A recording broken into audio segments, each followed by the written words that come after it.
상황도 말씀을 드리겠습니다. 저희 이제 이번에 구매하신 거는 자스코의 V750이라고 하는 UV 스펙트로 포토미터 장비고요. 요거는 측정 범위가 190나노미터에서 900나노미터까지 가능합니다. 그래서 요거는 이제 양 끝단에서는 약간 스태칭이 조금 떨어질 수는 있어요. 그래서 보통 200에서 850 정도까지 많이 측정을 하시고요. 그래서 요거는 이제 지금 홀더 요 약간 좀 특이하게 생긴 홀더를 껴드렸는데 요거는 한 번에 6개 셀을 측정할 수 있는 오토 포지션 장비예요.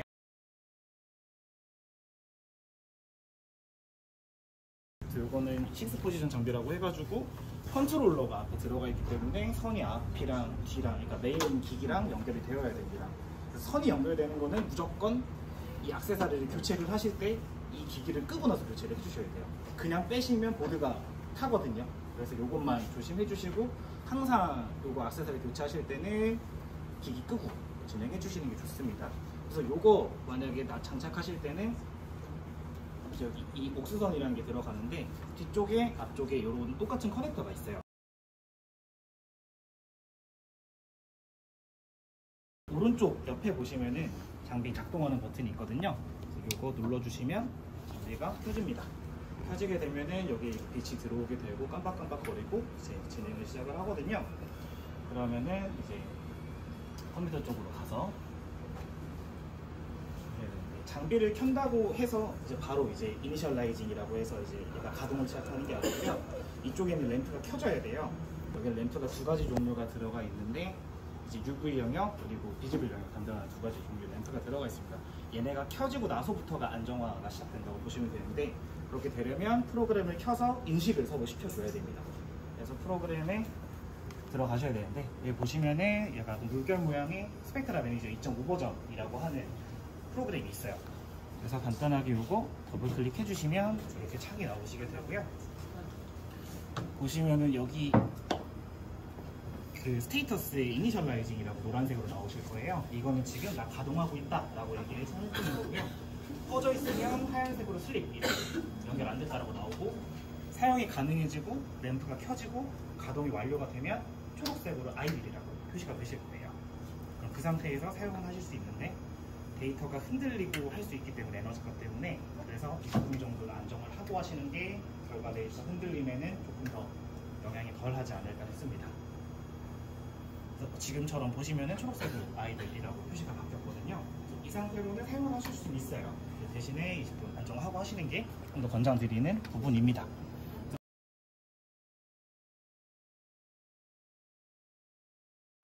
스펙트럼, 그러니까 그래프 형식으로 나오는 건 먼저 말씀드리겠습니다.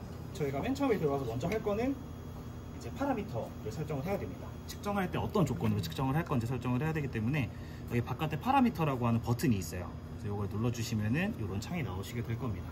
그래서 위쪽부터 제가 말씀을 드릴게요. 여기 포토메트릭 모드라고 되어 있는 거는 Y축 개수를 어떻게 하실 건지, Y축 단위를 어떻게 하실 건지인데 보시면은 이제 애초벤스라고 해서 흑광도, %T라고 해서 트랜스 비턴스, 그리고 리플렉션 이렇게 있는데 리플렉션 같은 경우는 여기 있는 요 적분구라고 하는 액세서리 사용하실 때만 사용하실 수 있고 보통은 투과도랑 흑광도를 사용하실 수 있습니다. 그래서 요거는 투과도를 측정하는 장비고요. 측정된 투과도로 변환을 시켜서 흑광도를 표시를 해준다고 보시면 될 것 같아요. 그래서 이렇게 선택해 주시면 되고요.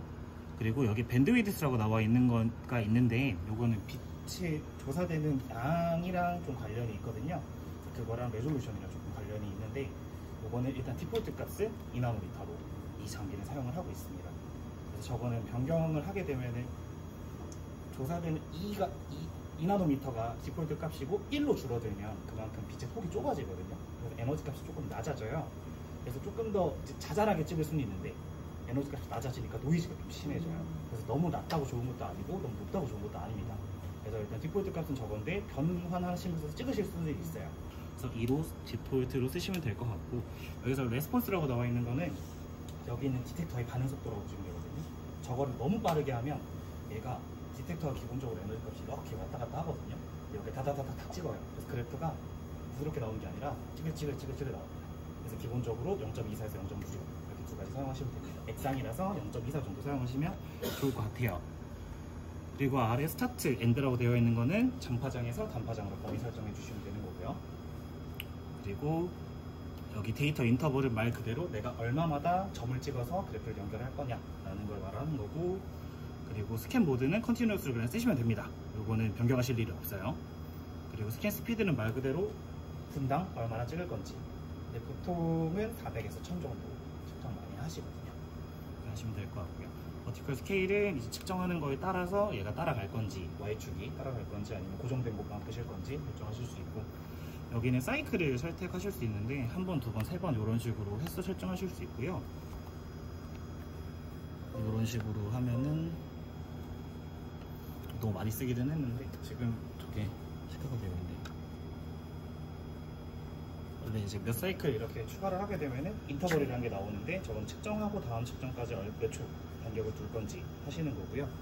그리고 위쪽에 보시면 어큐뮬레이션이라고 되어 있는 게 있어요. 요거를 체크를 하면은 사이클이랑 뭐가 다르냐면, 사이클 3회를 하면은 데이터 3개를 찍고 3개의 데이터가 나오는데, 어큐뮬레이션은 축적이라고 해가지고 3개의 데이터를 평균된 값이 하나가 나와요.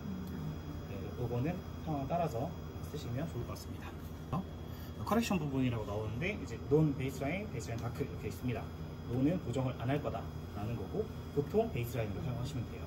그래서 다크라고 하는 거는 이제 여기를 아예 빛을 차단해버리고 디텍터 흔들림을 잡는 건데, 저거는 뭐 평광이나 약간 엄청 세밀한 게 아니면 많이 필요는 없어서 베이스라인으로 측정하시면 되고요.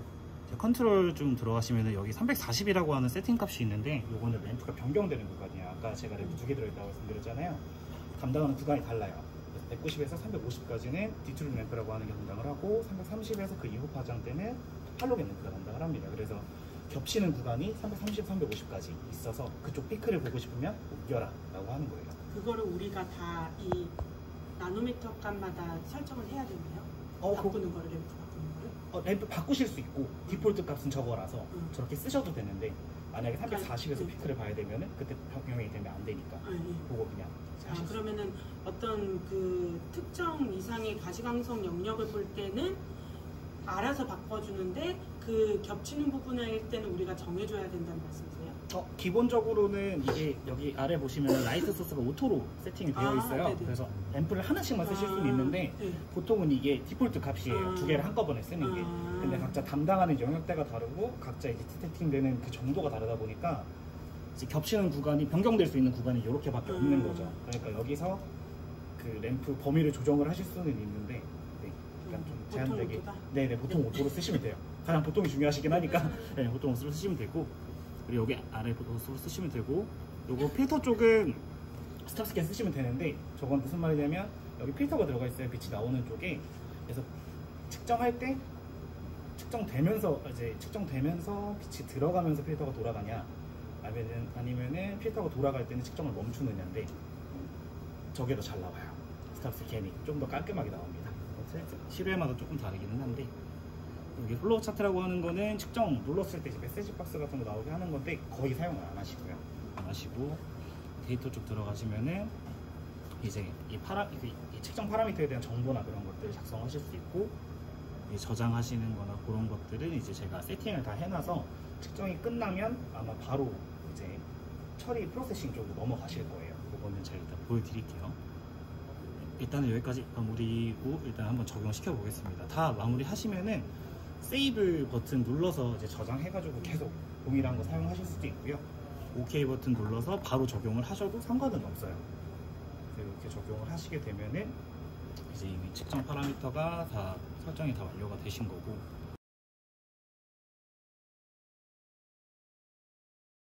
여기 B라고 하는 베이스라인 버튼이 있어요. 요거를 누르시면은 이제 요런 창이 나오게 되는데, 저 베이스라인이라고 하는 거는 기기 자체적인 보정값을 보정해 준다라는 의미인데, 약간 블랭크라고 보시면 돼요. 블랭크라고 보시면 되는데, 지금 이거는 한 번에 6개 측정하는 거잖아요. 그래서 여기서 스페시파이드 셀이라고 해가지고 한 가지를 선택을 하면은 이 한쪽에 넣은 셀이 이제 기본 베이스라인 보정 값이 되는 거고, 올 셀이라고 하면은 1번부터 6번까지 다 다른 셀을 넣고 하면은 그거를 기억하고 있다가 다음번에 이제 샘플 측정할 때도 1번부터 6번까지 다 각자 그때 블랭크 값대로 보정이 될 거예요. 그래서 보통은 이제 하나의 블랭크로 여러 가지 샘플 측정하시는 경우가 많기 때문에, 이제 스페시파이드 셀에서 번호가 1번부터 6번까지 있어요. 여기 보시면. 그래서 설정해 주시고 이제 미주얼 눌러주시면은 이제 해당 번호에 있는 셀에서 고정을 시작을 합니다.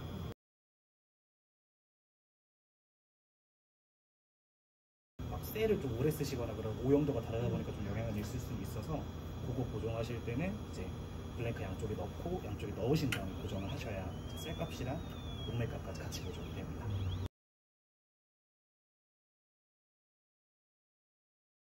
여기에 뭘 넣는 거예요?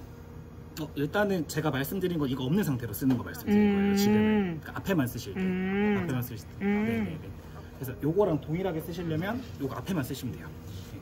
그래서 이게 좀 편하실 것 같아서 앞에만 쓰시게 되면은 이제 이 상태로 아무것도 없이 찍으면 얘 보정인 거고, 셀이랑 용매까지 보정을 한다고 하면은 셀에다 용매 채우고 넣고 보정하면 기기 값이랑 셀 값이랑 용매 값이 같이 보정이 되는 거예요. 그러고 나서 이제 이거 안에 있는 블랭크 버리고 샘플 넣고 측정하면은 딱 그 값이 나오겠죠.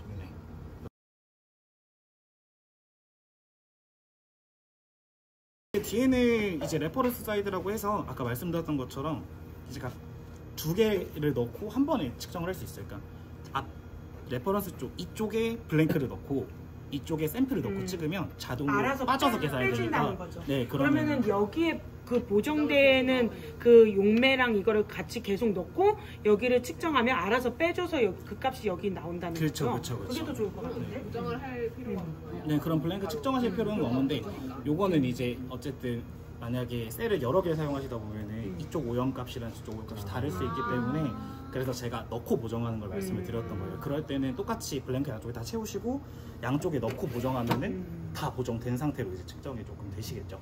베이스라인을 지금 하나로 측정하셨잖아요. 그래서 샘플 측정하실 때는 똑같이 여기에다가 샘플 쭈루룩 넣고 측정하시면 돼요.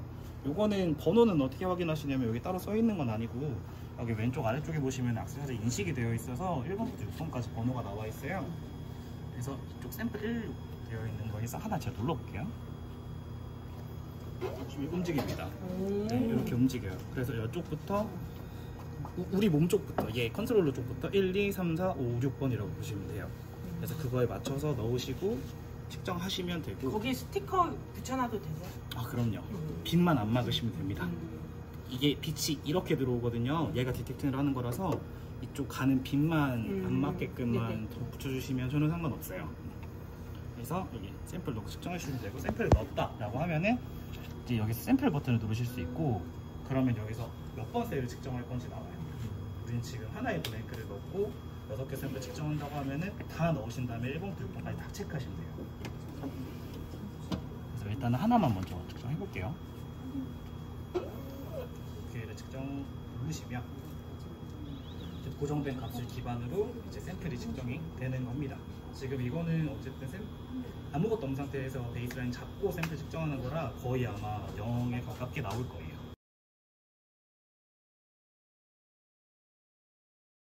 이렇게 측정이 끝나면 이건 자동적으로 이렇게 스펙트럴 아날리시스라고 하는 프로세싱 프로그램으로 넘어와요.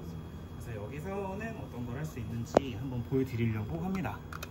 그래서 왼쪽에 보시면은 메모리 다시 1이라고 해가지고 넘어와요. 저렇게 나와 있는 거는 보통 저장이 안 되었다는 얘기거든요. 그래서 저장을 하시면 저기 이름이 바뀝니다. 테스트로 이렇게 저장을 하면 테스트라고 이름이 바뀌어요. 그래서 만약에 저장을 안 했다는 걸 확인을 하려면 여기 메모리라고 되어 있는 부분 확인해서 저장해 주시면 돼요.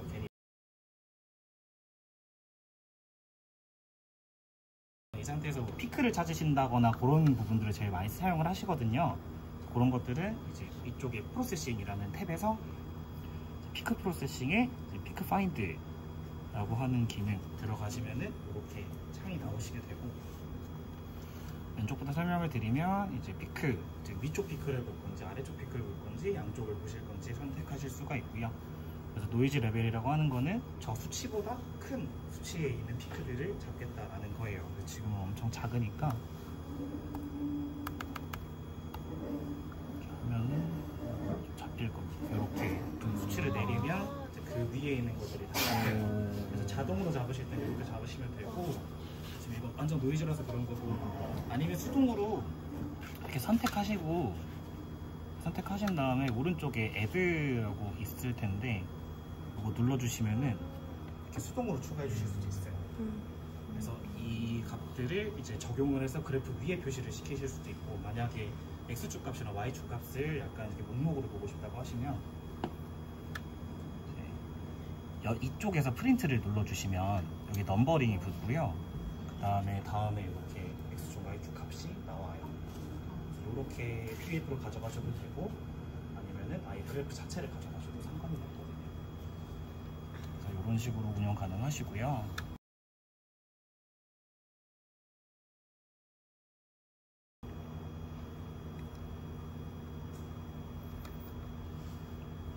그리고 이제 그래프 측정하시고 이제 엑셀로 작업을 하신다거나 다른 그래프 프로그램을 작업을 하신다고 하면은 이제 엑셀 파일로 하시는 게 가장 편하시잖아요.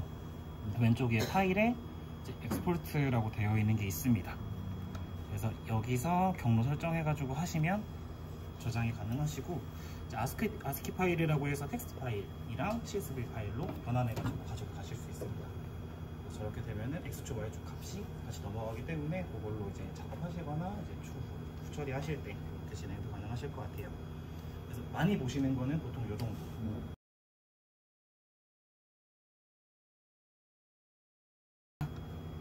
이 그래프를 저장할 수도 있어요? 지금 이 그래프는 저장을 해놨어요. 네, 아까 맨 처음에 그냥 저장을 해놓은 거고, 근데 요거는 파일 확장자가 JWS라고 해가지고 약간 아예 다른 확장자라서 저희 프로그램에서밖에 안 열려요.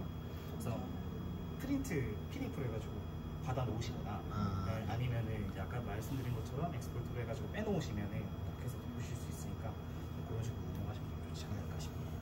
여기서 그림을 이렇게 뭔가 늘렸다 줄였다 할 수도 있어요. 네네네. 그거는 이제 왼쪽 위쪽에 보시면은 줌이라고 하는 게 있거든요. 네. 그러면 누르시면은 확대도 되고요. 네. 그리고 이게 두 개가 있으면 좋은데 잠시만요. 같이. 네, 이게 좀 열릴까 모르겠네요. 네, 이거는 이게 겹칠 수도 있거든요. 겹쳐서 보실 수도 있고. 어떻게 넣으셨는지 한번. 이거는 메뉴에서도 가능한데 저희 간단히 할 때는 그냥 끌어서 그냥 위에 올리시면 돼요. 그러면은 겹쳐지는 것도 됩니다. 그래서 비슷한 거 이제 학생분들한테 보여드릴 때 이제 저런 식으로 비교해서 보여드리면 피크 차이나 약간 인텐시티 차이 조금 말씀드리기 조금 편하시지 않을까 싶고, 그리고 이거는 지금 겹친 거라서 비슷한 건 잘 안 보이거든요. 그럼 여기 오프셋이라고 있는데 이거 클릭하시고 잡고 느리시면 아래쪽으로 내려갑니다. 저거는 뭐 값을 볼 때 쓰는 건 아니고 이제 위아래로 비슷한 거를 비교할 때 조금 보여주기는 편해요.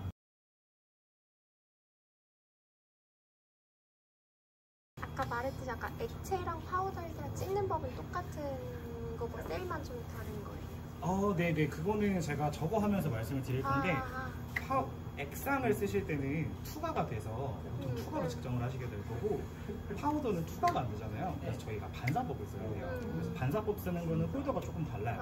약간 요렇게 약간 토끼기처럼 생겨서 이쪽에 동그랗게 쿼츠 윈도우가 들어가 있는데 여기 전체를 이제 파우더로 채워주는 겁니다. 이렇게 해서 여기로 파우더로 면을 만든 다음에 이제 반사를 시켜서 측정하는 방식인데, 이거는 저쪽에서밖에 안 돼요.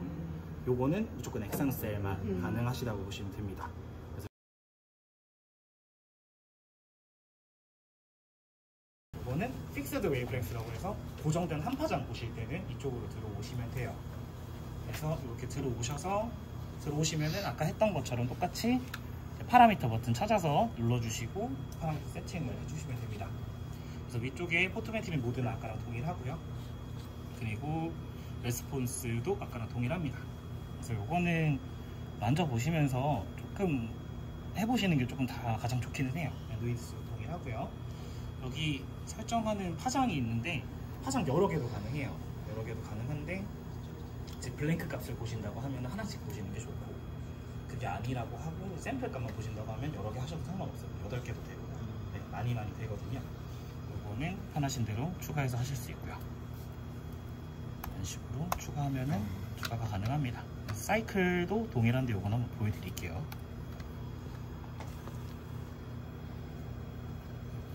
여기 사이클을 추가를 하면은 인터벌 생기고 여기 멀티플 블랭크라고 나오거든요. 그래서 요거는 체크를 안 하면 블랭크는 한 번 찍고 샘플을 3번 찍어요. 그리고 저걸 체크를 하면 블랭크도 3번 찍고 샘플도 3번 찍습니다. 그래서 요건 선택적으로 하시면 될 것 같아요. 그리고 커렉션도 똑같은데 이제 말만 베이스라인에서 블랭크로 변경이 되고요. 컨트롤도 동일합니다. 동일하시고 이 시트 쪽은 크게 건드리실 일은 없을 거예요. 요거는 따로 안 보셔도 될 것 같고, 데이터 쪽에는 이제 뭐 자동 저장 기능이나 그런 것들은 따로 있습니다. 그래서 아까 스펙트럼 측정했을 때는 저희가 프로세싱 쪽으로 넘어갔는데, 여기 고정 파장 쪽을 확장자가 달라서 여기서만 열고 하실 수가 있을 거예요. 그래서 이쪽에서 봐주시면 될 것 같고, 여기서 센스 끝나셨으면 OK 버튼 눌러서 이제 파란빛 쪽으로 시켜주시면 됩니다. 그래서 요거는 이제 요거는 측정을 하실 때 보통 고정된 파장이잖아요. 그래서 보통 하나씩 보시는 게 가장 좋기는 하고, 시작하시기 전에 오토 제로라는 걸 눌러서 0점을 맞춰주셔야 돼요. 왜냐하면 저게 블랭크 값에 영향을 줄 수가 있기 때문에. 그래서 오토 제로를 눌러서 0점을 맞춰줍니다. 고정 파장에서만 의미가 있어요. 왜냐하면 아까 스펙트럼 쪽은 한쪽에서 맞춰준다고 하더라도 다른 쪽에 영향을 주지는 않거든요. 근데 이거는 고정된 곳이니까 해주셔야 되고, 그런 다음에 이제 블랭크 눌러주셔야 되는데, 아까 저희 하나만 했었잖아요. 여러 개를 한번 해볼게요. 올셀로 해서 전체를 한번 해보겠습니다. 아까 저희가 멀티플 블랭크를 체크를 해놨기 때문에 블랭크 3번 측정을 할 거예요. 여기 3분의 1이라고 나오는 거고요. 지금은 1번 셀에 블랭크를 측정하고 있고, 조금 걸려요. 네, 이렇게 3번을 측정을 하면은 요거에 대한 평균값이 나와요. 네, 그렇게 해가지고 평균값 한 번을 보실 수 있고, 한 번만 측정하셔도 되고, 근데 여러 번 측정하셔야 될 경우도 있을 것 같아서 보여드리려고 했고요. 요거는 중간에 이렇게 빛을 좀 막아주고 하면은 아마 값이 조금 달라질 거거든요.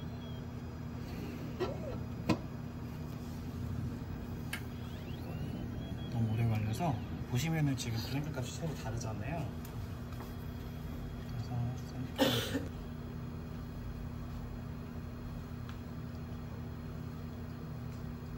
1번을 한번 찍어볼게요.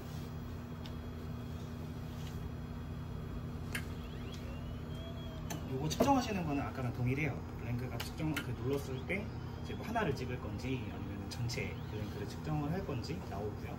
샘플 값 측정하실 때는 아까처럼 1번부터 6번까지 몇 번 셀을 측정하실 건지 선택해가지고 측정하실 수 있고요. 사용도는 똑같은데 다른 거는 이제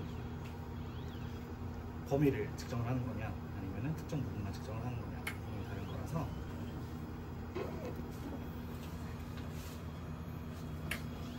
이거 제가 다시 해볼게요. 제대로 지금 안 나오는 것 같아서. 혼자로.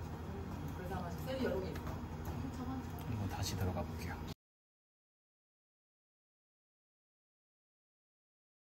어떤 거였죠? 네, 요거. 아, 보시면 돼요. 제가 다시 한번 해볼게요. 아까 했었을 땐 됐었는데.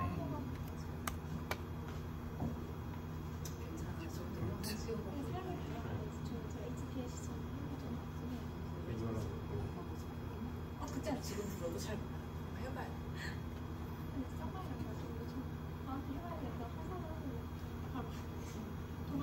아까 계속 막 제가 좀 시간 오래 걸리는 거로 해서 제대로 안 된 것 같아가지고 지금은 1회 찍는 거에 이제 고정된 한 파장 보는 걸로 해가지고 다시 보고 있는 거거든요.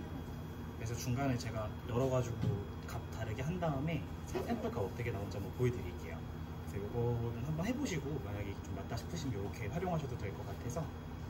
저기서 올 셀 말고 그냥 아까랑 똑같이 스페시파이드 셀로 해서 하나만 선택하시면 그 블랭크 값이 전체에 다 적용이 되는 거라서 그렇게 하셔도 되고, 그게 아니고 이제 다른 방식으로 좀 측정하고 싶으시려고 하면은 이렇게 하셔도 될 것 같아서 이런 식으로 6개가 다 찍혀야 적용이 되는 것 같습니다. 그래서 이렇게 한 다음에 샘플을 눌러서 전체를 다 측정을 하시면 보시면은 이제 이쪽에서부터 보시면은 이제 0일 때는 샘플 값도 0 이렇게 나오는데 블랭크 값 달라졌을 때는 샘플 값이 그 블랭크 값에 어쨌든 영향을 받아가지고 좀 달라지거든요. 그래서 한 번에 6개 다 측정을 하신다고 하면은 그 번호마다 블랭크를 다르게 기억을 하고 다음 샘플 때 그게 적용이 다 되고 있어요. 그래서 이 방식도 필요하시면 한번 해서 해보시는 것도 괜찮을 것 같습니다. 그래서 일단 이거는 이렇게 볼셀로 있을 때랑 이제 단일셀로 있을 때는 이렇게 측정 가능하실 것 같습니다. 다음 넘어가도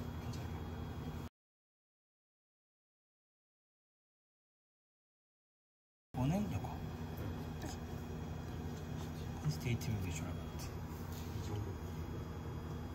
정량 프로그램 말씀드리려고 하는데요. 이거는 이제 캘리브레이션 커브 그리는 거 먼저 말씀드릴게요. 이것도 동일하게 퀀티테이티브 비주얼먼트라는 프로그램 들어가시면 되고요. 똑같이 이제 파라미터 버튼 누르시면은 아까 조금 생소한 창이 좀 나와요. 그래서 이거는 어떤 거냐면 이제 메소드라고 하는 거에 이제 노베이스 1포인트, 2포인트라고 되어 있거든요. 디폴트는 노베이스로 쓰시면 되고요. 1포인트는 어떤 거 말하는 거냐면 약간 이게 베이스 라인이라고, 이게 0인 라인이라고 했을 때 들떠서 나오는 피크가 있어요.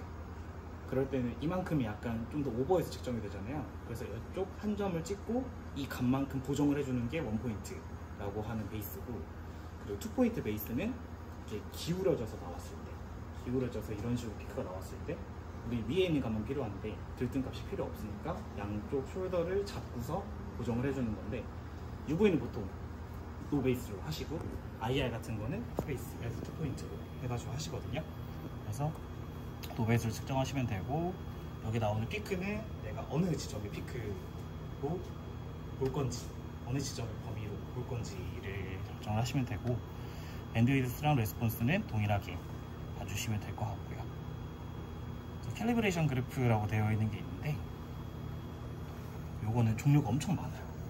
3차도 있고 다른 것도 있고 하는데, 보통 많이 쓰시는 거는 리니어랑 프로포셔널 해가지고, 프로포셔널 같은 경우는 무조건 0점을 지나요. 0점을 지나는 추세선이라고 보시면 되고, 리니어는 그냥 추세선이라고 보시면 돼요. 그래서 저희는 보통 리니어를 사용을 하기는 하거든요.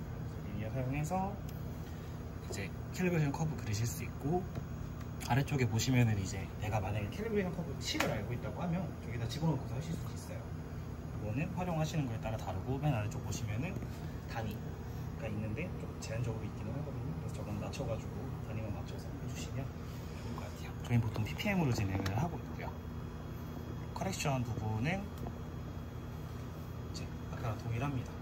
여기 다일루션이라고 되어 있는 게 있는데, 저거는 사실 막 순도랑 그런 게 들어간 게 아니라 그냥 단순 배수라서, 만약에 순도 부분이 들어가야 된다고 하면 차라리 그냥 엑셀에서 계산하시는 게 좀 더 나으실 것 같고요. 컨트롤도 동일하고, 시트 부분도 추가하실 거 따로 없으실 것 같고, 인포메이션은 아까 말씀드렸던 것처럼 정보 쓰실 수 있는 구간이고, 데이터 부분도 그 앞에랑 동일합니다. 그래서 간단하게 이런 식으로 적용을 하신 다음에 OK 를 눌러주시면 프로젝트가 적용이 되고, 알겠어요? 요거는 고정 파장이잖아요. 무조건 0점 잡고, 제로 포지션 잡고, 오토 제로 무조건 눌러주시고 하셔야 돼요. 무조건 블랭크에 영향을 줍니다. 그래서 눌러주셔야 되고, 그러고 나서 이제 블랭크 넣고 블랭크 측정해 주시면 되는데, 블랭크 누르시면 아까랑 똑같이 이제 전체 찍을 건 요거 찍을 거에 나오는데, 요거는 그냥 보통 이제 스페시파이드로 하나로 하시는 게 편하실 거예요. 해서 눌러서 블랭크 측정해 주시면은 블랭크 측정이 되실 거고, 이제 블랭크 측정이 되면 그 다음에는 이제 샘플 넣고 측정해 주시면 되는데, 고농도에서 저농도로 최소 3포인트를 측정해 주셔야 커브가 되거든요. 그래서 포인트 정하셔가지고 진행해 주시면 됩니다. 저희가 보통 세차할 때는 5개로 진행을 많이 하는데, 최소 3포인트는 있어야 이제 추세선이 되기 때문에 이렇게 해가지고 고농도에서 저농도로 측정을 진행을 해주시면 돼요. 이거는 샘플 넣고 샘플 측정하신다고 하면은 아마 하나씩 측정이 되실 거예요. 그래서 저기 측정이 되면은 이쪽에 보시면은 컨센트레이션이라는 부분이 있어요. 그래서 농도값을 입력해주면 이쪽에 하나씩 표시가 돼요. 그래서 이게 다 그려지면은 그거 기반으로 캘리브레이션 커브가 미리고 기울기 쪽이 나오고요. 그래서 이거를 저장을 하실 수도 있고 나중에 불러와서 쓰실 수도 있거든요. 이런 식으로 측정이 되면은 여기에 이제 지금 컨센트레이션이 위쪽부터 그냥 보통 180, 60, 40, 20 그냥 제가 적어 놓은 거예요. 그래서 적을 때마다 위쪽에 보시면 파란색깔 점이 하나씩 생기거든요. 그래서 저게 추가가 되면서 이거 기반으로 이제 추세선이 설정이 되는 거는 지금 되게 난장판이라 좀 멋이 없어요. 그래서 이런 식으로 나와서 요거 기반으로 해가지고 이제 미지식으로 측정이 가능한 거죠. 만약에 제대로 나왔다고 하면.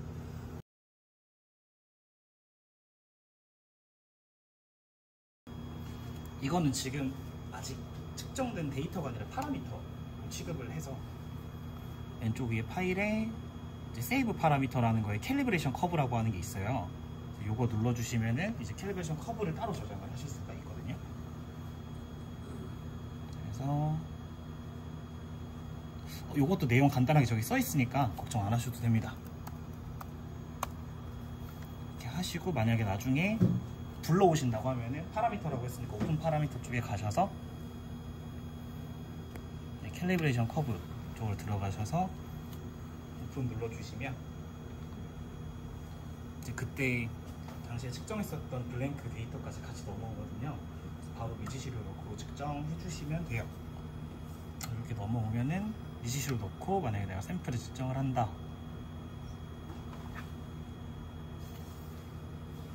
그래서 측정을 하면은 이제 저희가 캘리브레이션 커브를 그렸잖아요. 그래서 그 안쪽에 들어오는 데이터 같은 경우는 이제 값이 나옵니다. 농도 값이 어느 정도 되는지 여기 보시면은 이런 식으로 컨센트레이션 몇인지 나오실 거예요. 이거는 미지시로 찾는 방법은 이런 식으로 진행해 주시면 돼요.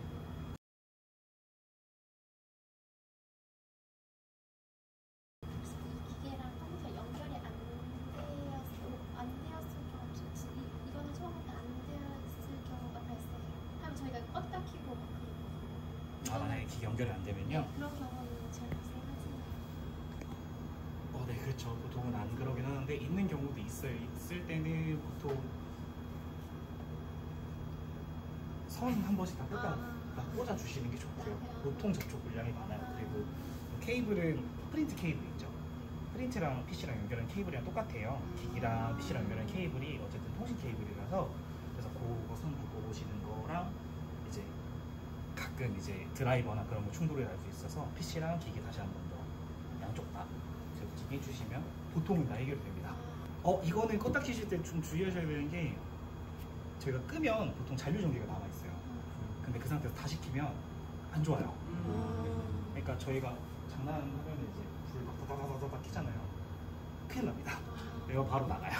그래서 그렇게 하시면 안 되고 끄시면은 실수로 꺼서 급해가지고 바로 켜실 필요 없어요. 그냥 기다리셨다가 최소 10초는 기다리셨다가 켜시는 게 좋아요.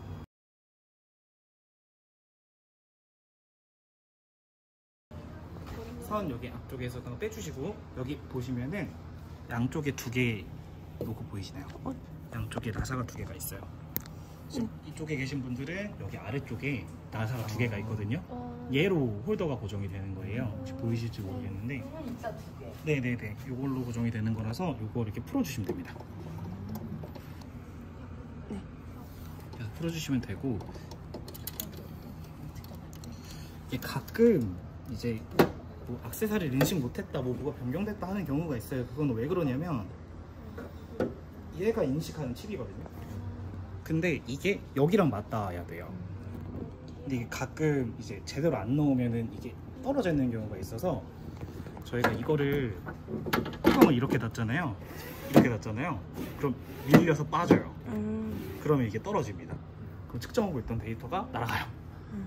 인식이 안 돼서. 요거는 일단은 지금 잘 붙어 있어서 다시 장착하실 때 다시 한번 말씀드릴게요. 이게 지금 아래쪽이 약간 이렇게 튀어나와 있어서 여기다 걸쳐줘야 되는데 여기 이쪽 한번 보시면 여기 뚫려 있죠, 구멍. 네. 여기 뚫려 있는 구멍이 여기 있는 구멍에 맞아야 돼요. 그리고 이쪽에 V자 있죠. 네. 안쪽에 동그란 게 있거든요. 그거 아래쪽으로 들어가게 돼야 돼요. 그러니까 장착을 하실 때 이렇게 위로 이렇게 넣으시면은 제대로 장착이 안 돼서 뚜껑이 약간 이상하게 뜨거든요. 제대로 안 나와요. 그래서 이렇게 하지 마시고 이렇게 위로 넣으셨다가 한번 이렇게 뒤로 빼고 이렇게 내려앉으면 그때 확 밀어주시면 들어갑니다. 제대로. 장착하실 때는 요거는 요거는 왜냐면 이게 하면 제대로 안 돼 있으면은 빛이 잘려서 데이터가 안 나와요. 그래서 요거는 무조건 해주셔야 돼요. 이렇게 하시면 될 것 같고요. 요거는 보여드릴게요. 요거는 기본 홀더라서 똑같아요. 근데 이게 6개가 아닐 뿐입니다. 요거는 이제 적분구라고 해서 이제 투과랑 반사 측정할 수 있는 액세서리인데요. 요거는 이쪽에 디텍터가 들어있어요. 그래서 저쪽에 있는 깜장색 박스 있죠. 저거를 항상 위에 씌워 주셔야 돼요. 아니면 박스에 넣어 주셔서 빛을 최대한 차단해 주시는 게 좋습니다. 네네네네. 그래서 이것도 이렇게 착 장착해 주시고,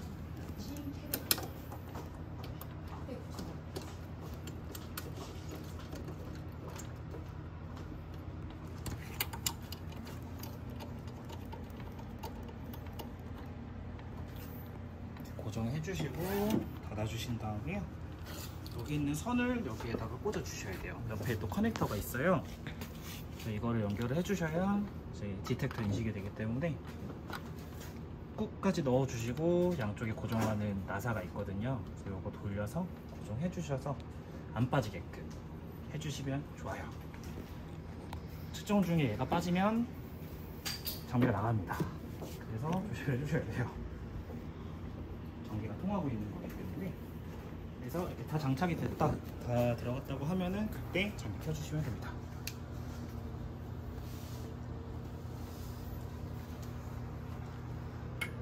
저도 동일하게 원래 슬립이라고 떠있다가 이니셜라이즈로 변경이 될 거예요. 지금 장비를 켰기 때문에. 악세사리 변경하실 때는 무조건 장비 끄고서 주시는 게 가장 안전합니다.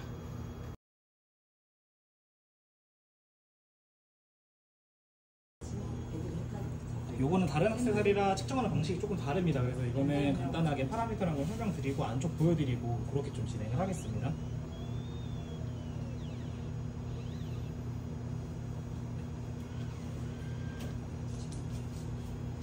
보통 아까 사용했었던 장비 같은 경우는 빛이 이렇게 나와서 이렇게 가게끔 되어 있어요. 그래서 편한데, 요거는 안쪽에 미러가 좀 여러 개가 있습니다. 그래서 좀 다르게 들어가기 때문에 요거는 한번 제가 한번 보여드릴게요.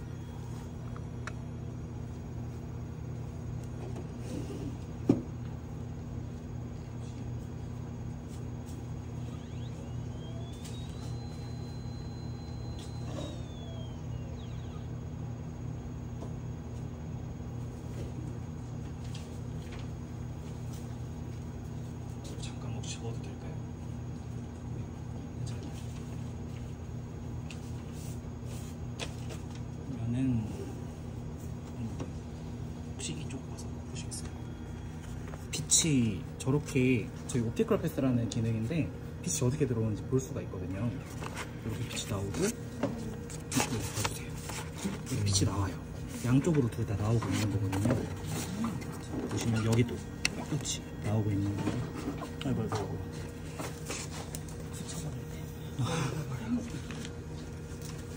작게 해주고 이런 식으로 빛이 들어오고 있는 게 보입니다.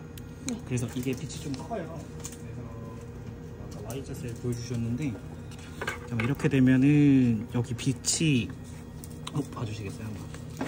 빛이 저 정도잖아요. 그래서 이게 빛이 여기 안으로 다 들어가야 되는데 그게 안 될 수도 있어요. 이 셀이요? 네네네. 여기가 지금 폭이 이 정도 되잖아요. 이것보다 만약에 빛이 조금 크거나 끝에 걸리게 되면은 통과되는 빛의 양이 달라지기 때문에 노이즈가 좀 많이 생기고 측정이 정확하게 안 될 수 있어요.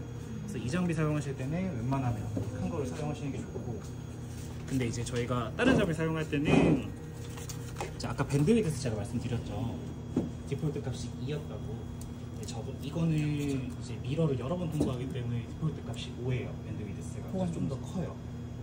그래서 다른 거 사용하실 때 이거 사용하셔도 괜찮을 것 같은데 이거는 약간 좀 영향이 있을 것 같아서 웬만하면 이거 다른 걸로 해주시는 게 좋을 것 같습니다. 그래서 이거는 그냥 간단하게 보여드리는 거고요. 만약에 빛 경로가 어떻게 가는지 보고 싶다고 하시면 여기서 이제 옵티컬 패스라고 하는 거를 한번 눌러주시면 보실 수가 있습니다.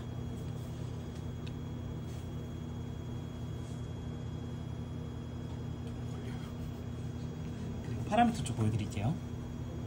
동일한데요. 이제 여기서는 이제 이쪽 한번 보여주시면 최대한 와주시겠어요? 혹시 이거는 안에 보셔야 되거든요. 이걸 어떻게? 이건 기본적으로 베이스라인이나 뭐 측정하실 때 요게 필요해요. 화이트 플레이트라고 부르거든요. 그래서 이제 반사판이라고 보시면 되는데, 여기 바름 설페이트라고 하는 이제 물질로 이루어져 있고, 요거를 기반으로 상대 반사율이 측정이 되고 하는 장비거든요. 그래서 요거는 투과랑 반사 두 가지 방식으로 측정을 하실 수가 있어요. 투과를 측정하실 때는 여기에 셀을 넣어 주시면 되고, 그리고 반사를 측정하실 때는 여기에다가 샘플을 넣어 주시면 되는데, 베이스라인을 먼저 측정을 해야 저희가 고정을 할 수가 있잖아요. 그때는 항상 얘가 이 자리에 있어야 됩니다. 여기 안쪽에 이게 이름이 인테그레이팅 스피어라는 장비라 적분구라고 하거든요. 그래서 안쪽이 약간 구 형태로 되어 있어요. 안쪽도 동일하게 가륨설페이트라는 물질로 코팅이 되어 있고, 빛이 들어가서 이제 투과된 빛이 이제 반사를 통해서 이제 안쪽에 있는 디텍터로 디텍팅이 되는 거거든요. 그래서 확산되는 빛이랑 이제 직진되는 빛이랑 둘 다 받을 수가 있어요. 그래서 이쪽에 샘플을 놓고 찍으면 이제 직진 투과랑 확산되는 투과 양을 다 아실 수가 있고, 그래서 요거는 이거 측정하는 거랑 투과 방식이 약간 달라요. 이거는 직진되는 빛만 투과율을 알 수 있다고 하면은, 이거는 디텍터 쪽에 붙어 있기 때문에 직진되는 빛이랑 산란되는 빛이 다 측정이 됩니다. 그래서 이걸로 측정한 데이터가 이걸로 측정한 데이터랑 비교가 되지는 않아요. 따로 보셔야 될 것 같아요. 측정하실 때 베이스라인 잡으실 때는 항상 요거는 있으셔야 되고, 요걸로 베이스라인 측정하시고 투과를 찍을 거다. 그럼 이 상태 그대로 여기에 투과 샘플 넣어주시면 돼요. 요거는 지금 이렇게 뺐다 낄 수 있는 요 칸 마개가 있는데, 요걸로 해가지고 이제 사이즈는 조절해가지고 이제 최대한 요쪽 보시면은 구멍이 있어요. 그쪽 다 가릴 수 있게끔 셀 최대한 넣어서 해주시면 되고요. 그리고 이제 반사를 측정을 하신다고 하면은 이 상태로 베이스라인 측정하시고, 여기 화이트 플레이트 아까처럼 빼주시고 그쪽에 반사 샘플 넣어주시면 돼요. 대신에 측정되는 쪽이 빛이 들어가는 쪽으로 해야 되니까 측정되는 방향이 이쪽으로 해서 이렇게 집어넣어서 측정을 하고 나서 다시 열어서 샘플 넣고. 네네, 베이스라인 측정 한번 해주시고 그 다음에 투과 샘플은 여기 그대로 넣으시면 되고, 반사 샘플은 여기 넣어야 되는데 플레이트가 있으니까 빼고 넣으시면 돼요. 그래서 방식은 그렇게 하시면 되고요. 파라미터는 다 동일한데 많이 보셔야 될 게 밴드위드스라고 하는 게 여기 디폴트가 5입니다. 왜냐하면 여러 번 미러를 더 거치고 하기 때문에 노이즈가 심해요. 그래서 5나노미터 정도 되는 에너지 값이 들어와야 좀 노이즈가 좀 적은 데이터를 얻으실 수가 있거든요. 그래서 이렇게 진행해 주시면 되고, 요거는 원래 본 장비가 190에서 900나노미터 측정이었다고 하면은 요거는 200에서 870까지 됩니다. 그래서 조금 끝단에는 조금 영향이 있을 수 있으니까 이것도 좀 안쪽으로는 좀 정확하게 측정이 되시긴 할 거예요. 그래서 범위 알아주시면 되고요. 매뉴얼을 바탕화면에 깔아놔서 안쪽에 봐주시면 될 것 같고, 나머지 부분들은 아마 크게 바뀌시는 거는 없으실 거거든요. 그래서 이거는 활용해 보시면서 문의사항 생기시면 저한테 연락 주시면 될 것 같고, 끄고 바꾸셔야 돼요. 아셨죠? 네, 끄고 바꾸시고 실수로 꺼졌으면 이제 마음 한 템포 좀 쉬고 다시 켜주시면 되고, 네, 그렇게 해주시면 될 것 같습니다. 추가로 뭐 이걸로 쓰셨었다는데 뭐 안 됐었다거나 아니면 동일하게 쓸 수 있는 거 물어보실 거나 있으실까요? 궁금하신 거나? 저 그건 아닌데요. 네. 여기 화이트 플레이트 학생들이 만지게 될 경우가 있을 것 같은데 손이 최대한 안 닿게 하는 게 중요하죠? 이거 네, 이건 전체적으로 말씀을 한번 드릴게요. 화이트 플레이트는 되게 면이 되게 지금 아까 보여드렸었던 건 하얗잖아요. 이게 어쨌든 여기 이물질이 쌓이면 반사도가 달라져요. 그래서 안 좋아요. 최대한 깨끗하게 하시는 게 좋습니다. 그래서 이거 빼실 때도 이렇게 긁어서 빼시면 긁히거든요. 그래서 저도 이제 뺄 때 최대한 제껴놓고 이렇게 해서 빼요. 그러니까 이렇게 바깥으로. 그래서 웬만하면 그냥 고정된 상태로 많이 쓰시긴 하는데 반사 찍으면 어쩔 수가 없으니까 그럴 때는 조심을 해주셔야 됩니다. 구매하시면 되는데 가격이 좀 있으니까 몇십만 원 하니까, 그래서 그것보다는 관리를 많이 해주시는 게 좋긴 좋습니다. 이거는. 그리고 램프 같은 경우에는 수명이 둘 다 1000시간이에요. 매뉴얼상 1000시간 사용하시고 하면은 이제 그때는 교체를 해주시면 좋기는 한데, 램프 시간 확인하는 거는 프로그램 들어가셔서 위쪽에 컨트롤이라는 탭에서 이제 라이트 소스라는 거 클릭하시면은 얼마나 사용했는지 아실 수가 있습니다. 따로 오프 시킬 수 있는 그런 거? 끄고 사용하실 수는 있어요. 근데 끄고 사용하실 수는 있는데 보통은 그냥 양쪽 다 켜고 사용하시고, 만약에 비즈블 쪽만 사용하신다고 하면 여기 아예 끄고 사용하셔도 상관은 없어요. 그러면은 이제 파라미터를 아까 저희가 라이트 소스가 오토로 돼 있었잖아요. 하나만 클릭하시면 돼요. 그럼 꺼져요. 그리고 수동으로 끄실 수도 있는데 파라미터가 그렇게 안 돼 있으면은 측정할 때 바로 다시 켜지거든요. 파라미터 그렇게 바꿔놓으시면 하나만 쓰실 수는 있어요. D2가 더 비싸요. D2 렌트가 더 비싸고 할로겐 렌트는 더